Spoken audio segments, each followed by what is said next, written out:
Hello' friends, কি খবৰ? আশা কৰোঁ নিশ্চয় সকলোৰে ভালেই। আৰু মানে ভিডিঅ' এনেকৈ দিব পৰা নাই। ঘৰত অহা আজি 10-12 দিনে হ'ল। আৰু আমাৰ ঘৰৰ অৱস্থাটো চাওকচোন, কি যে অৱস্থা হৈ আমাৰ আছে। ৰুমৰ অৱস্থাটো অকণ দেখাই দিছোঁ।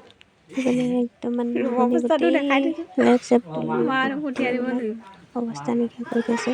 আৰু মানে অবাই আহিয়ে পূৰা কামত লাগি গৈছে। ভিডিঅ'টো মানে এডিট কৰিবলৈ মই সময় পোৱা নাই।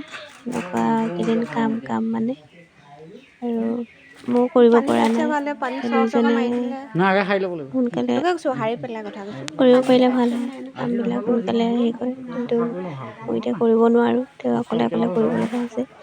আৰু সেইটো কাৰণে ভিডিঅ' মানে কি বস্তু দিয়াত বহুত এইটো খুলিলোঁ মই, ভালে আছে। লেট হৈ গৈছে। আৰু ভাবিলোঁ এয়া অকণমান বোলো ভিডিঅ'টো দি দিওঁ।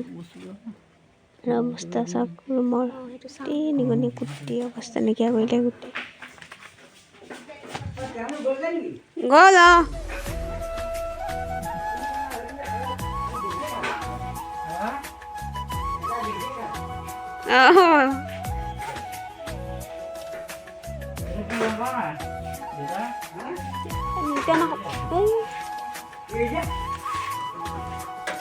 কি হ'ল?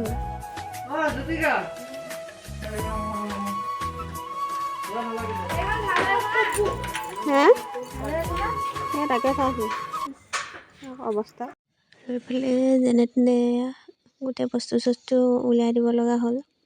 বিচনা পাতি চব মানে খুলি মেলি চব উলিয়াই দিয়া হ'ল।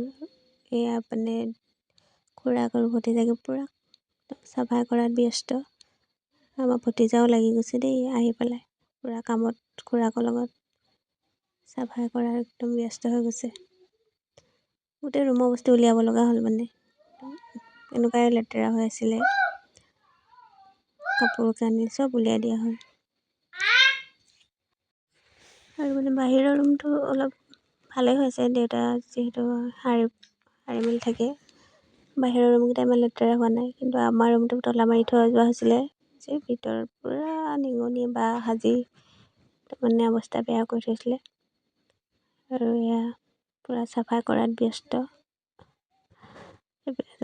গোটেই কাপোৰ কানি অৱস্থা নাই।